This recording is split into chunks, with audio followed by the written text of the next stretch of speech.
संपर्क में मणिभंग, अथवा भगवान जो बनाना चाहे बन गया, मणि बन गए। कालांतर में एक घटना घटी। नाग लोग भगवान महादेव की सेवा में जाया करते हैं बारी बारी। तो उन दिनों वासुकी नाग, करकोटक नाग, ये सब भगवान शिव की सेवा में थे। आज जगदम्बा श्रृंगार कर रही थी, पार्वती जी श्रृंगार कर रही थी भगवान महादेव का, तो सब श्रृंगार पूर्ण कर दिया था। अब हाथों में कंगन बांधना रह गया था। तो अब सोने चांदी हीरे के कंगन तो पहनते नहीं भोले बाबा, वो तो अलबेले देवता है। तो एक हाथ में करकोटक नाग को कंगन के रूप में पार्वती जी ने लपेट दिया, बांध दिया, और दूसरे हाथ में वासुकी नाग को कंगन के रूप में पार्वती माँ लपेट कर बांधने लगी। लेकिन माँ का स्पर्श पाकर कई बार बच्चा मचल भी तो जाता है। आप सब माताएं, आपको अनुभव होगा कि बच्चा जगने वाला हो या जग गया हो और माँ हाथ फेर देती तो फिर वो मचल जाता है, मम्मी नहीं उठूंगा, आंख बंद कर लेता है, मैं अभी नहीं उठता, ऐसे मचल जाता है बच्चा माँ का स्पर्श पाके। तो पार्वती जी के हाथ का स्पर्श पाकर वासुकी भी मचल रहा है, वो बार बार फिसल जाता है माँ के हाथ से। माँ को लपेटना चाहती, बार बार फिसल जाता है। तो पार्वती माँ को थोड़ा गुस्सा आ गया, और गुस्सा आ गया पार्वती माता को, तो क्रोधवश उन्होंने वासुकी के गर्दन को दबा दिया, और जैसे गर्दन को दबाया तो वासुकी के आंखों से आंसू की बूंदें पृथ्वी पर गिर पड़ी। तो दाहिने आंख से आंसू को जो बूंद गिरी, उससे एक कन्या सब उत्पन्न हो गई। पार्वती जी ने देखा तो हंसकर भोलेनाथ से पूछने लगी, प्रभु ये क्या है, ये क्या है? शिव जी ने कहा कि बस जो घटना घटित होनी थी घट गई, है क्या ले? तो कहा कि अब ये कन्या है और क्या है, तो इसका नाम भी तो रख दो। तो कहा इसका नाम हम रखते हैं सुनैना। ठीक है। इतने में बाएं आंख से भी उसके आंसू गिरे, एक कन्या फिर उत्पन्न हुई। तो कहा इसका क्या नाम होगा? बोले ना, बोले इसका नाम होगा सुलोचना। और अब वासुकी नाग से भगवान शिव ने कहा तुमने बहुत हमारी सेवा किया, अब हम तुम्हें सेवा से मुक्त करते हैं, और जाओ अपने लोक में जाओ, और जाकर के इनका लालन पालन करो, इन पुत्रियों का। और उन पुत्रियों को लेकर के वासुकी नाग अपने लोक में आ गए।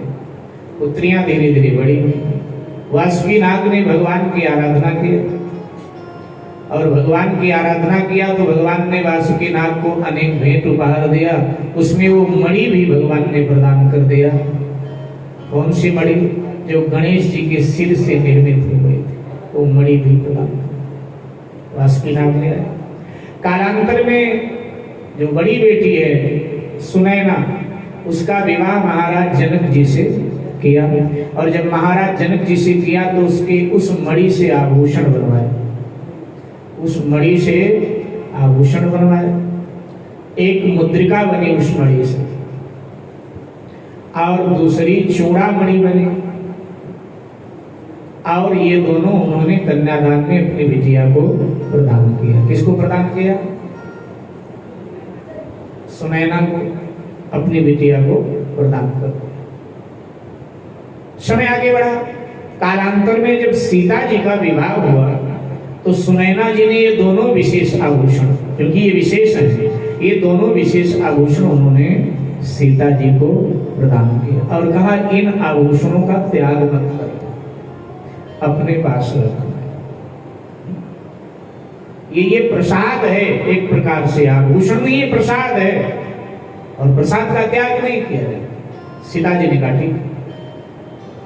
सीता जी अयोध्या में विवाहित हो गई, और जब भगवान श्री राम को वनवास हुआ और जगदम्बा सीता जब उनके साथ जाने के लिए तत्पर हुई, और ये है कि भाई वनवासिनी बन के जाना है, तो राजसी परिवेश जब भगवान श्री राम ने उतारा तो सीता जी ने कहा कि आप सन्यासी के वेश में और हम राजसी परिवेश पहने, ये ठीक नहीं।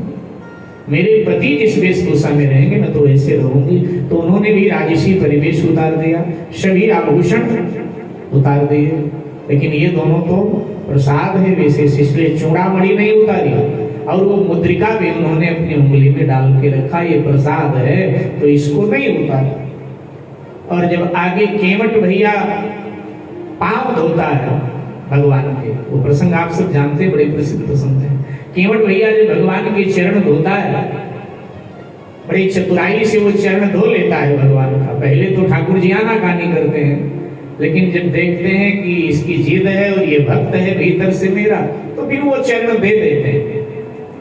बिंदु जी महाराज ये सब देखकर आश्चर्य में भर जाते हैं और वो अपने काव्य में लिख देते हैं कि बड़े मुश्किल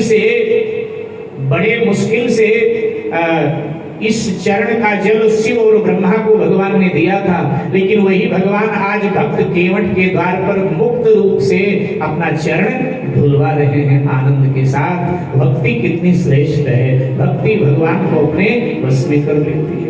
केवट ने चरण धोया और भगवान को पार किया, लेकिन जब गंगा पार भगवान पहुंच गए, नाव से नीचे उतरे, तो मर्यादा पुरुषोत्तम को संकोच हुआ। मर्यादा पुरुषोत्तम को संकोच हुआ कि कोई भी जाता होगा इसके नाव से तो मेहनताना तो देता होगा, और मेहनताना सबको देना ही चाहिए। जिससे हमने काम लिया, सेवा लिया, मेहनताना देना चाहिए, रोकना नहीं चाहिए। तो राम जी को लगा कि मैं क्या था, मैं तो बनवासी हूँ इस समय, मेरे पास तो कुछ नहीं है। सीता जी ने भगवान के मन की बात जान लिया और उस समय मां को लगा कि नहीं, मेरे पति इस समय संकोच में हैं और पत्नी को अपने पति का संकोच दूर करना चाहिए। जब पति की बात आ गई तो मां ने कहा था नहीं उतारना है, लेकिन सीता जी ने उतार दिया। तो मुद्रिका उतारी, प्रभु के हाथ में दिया और कहा इसको दो, इस गरीब आदमी को दीजिए, मेहनताना इसका बनता है। अच्छा ध्यान दीजिएगा, अब साधारण भाषा में बोल दिया जाता है सोने की मुद्रिका थी, लेकिन तुलसी जी क्या लिखते हैं, वो किसका प्रयोग करते हैं? वो कहते हैं पिया हिया की सिया जान निहार, पिया हिया की सिया जान निहार,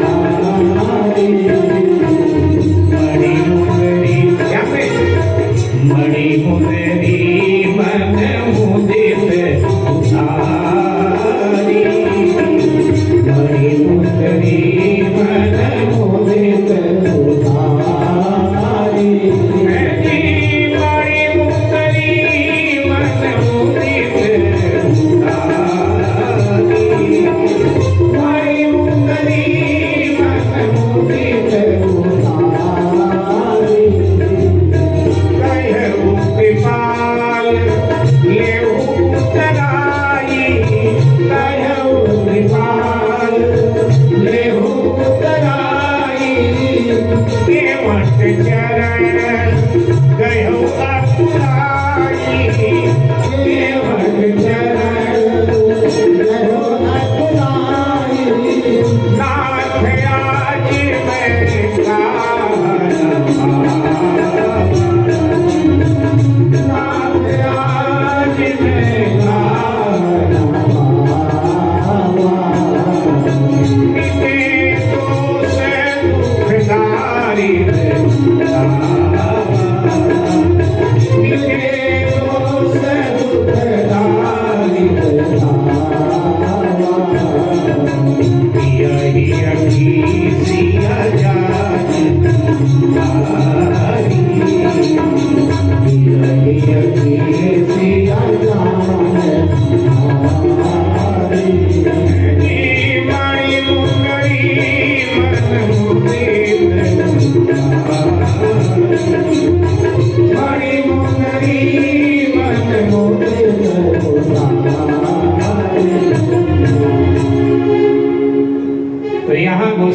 कथा की ओर संकेत किया।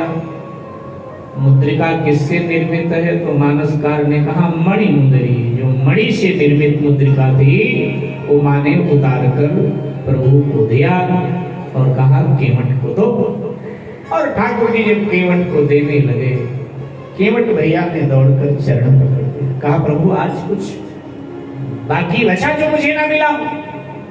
अरे आप मिल गए तो ब्रह्मांड की सारी संपदा मुझको मिल गई, आपसे कुछ कीमती है दुनिया में? प्रभु मुझे कुछ भी दीजिए।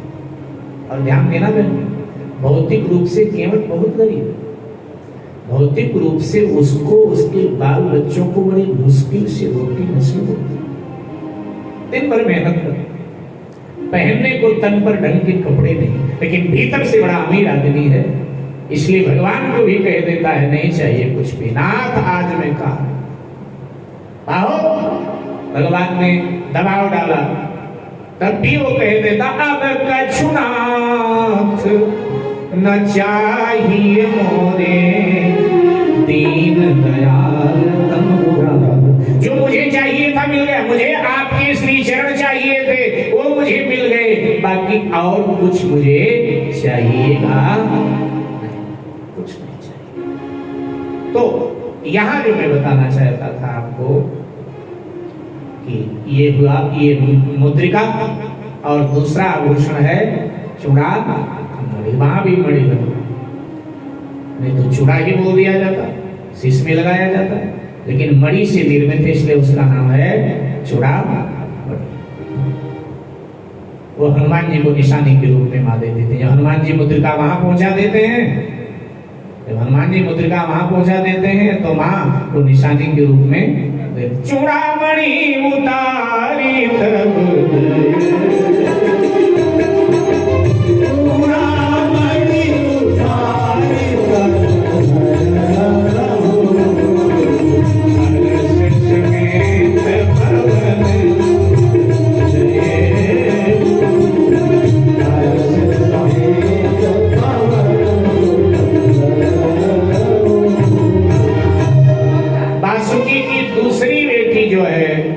क्या नाम बताया था?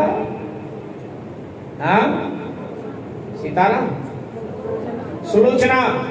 सुलोचना का रावण के बड़े बेटे मेघनाथ ने बलपूर्वक अपहरण कर लिया था सुलोचना का, और फिर उसको पत्नी के रूप में उसका वर्ण किया सुलोचना, जो सती सुलोचना के नाम से जाने जाते हैं। वो जब मेघनाथ का शीश लेने के लिए रामादल में जाती है तो मर्यादा पुरुषोत्तम भगवान श्री राम अपना आसन छोड़ देते हैं और उस महासती को प्रणाम कर।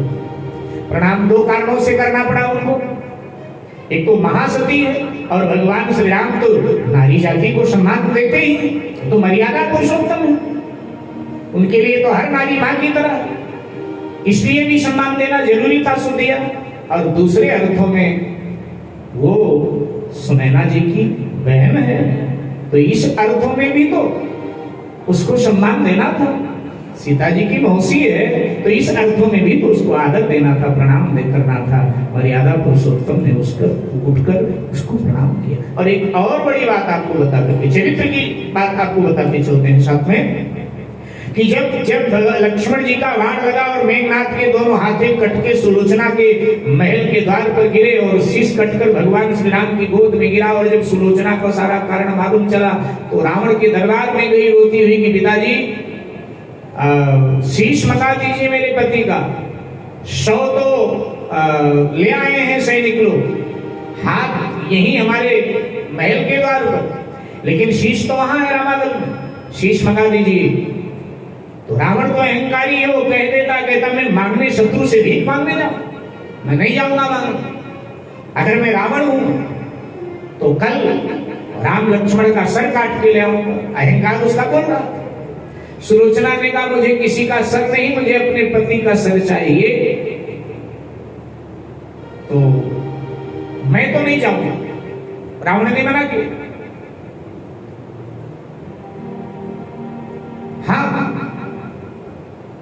अगर तुम्हें जाना है तुम जा सकती हो। रावण ने अपने पुत्र वधू से कहा तुम्हें जाना है तो तुम जा सकती हो, जाओ तुम स्वयं मांग लो, मैं मांगने नहीं जाऊंगा। और तब सुलोचना ने कहा कि अगर मैं जाऊं और श्री राम ने मुझे बंदी बना लिया तो, क्योंकि उनकी सीता को आपने अशोक वाटिका में बंदी बनाया, और उन्होंने मुझे बंदी बना लिया तो रावण को भी कहना पड़ा वो राम है, रावण नहीं। रावण को भी कहना पड़ा वो राम है। वो नारी का अपमान कभी नहीं कर सकते, किसी का अपमान नहीं कर सकता नारी का, राम किसी का अपमान नहीं कर सकते हैं, वो बंदी नहीं बना सकते। वो रावण नहीं है, वो राम है। रावण को कहना पड़ा वो मर्यादा पुरुषोत्तम है, निर्भय होकर जा, वो सम्मान करेंगे, वो कभी अपमान नहीं करेंगे। और सुलोचना गई और भगवान ने सम्मान पूर्वक उसको उसके पति का शीश दे दिया। तो मेरे भाई बहन, इस तरह मणि का जिक्र आता है।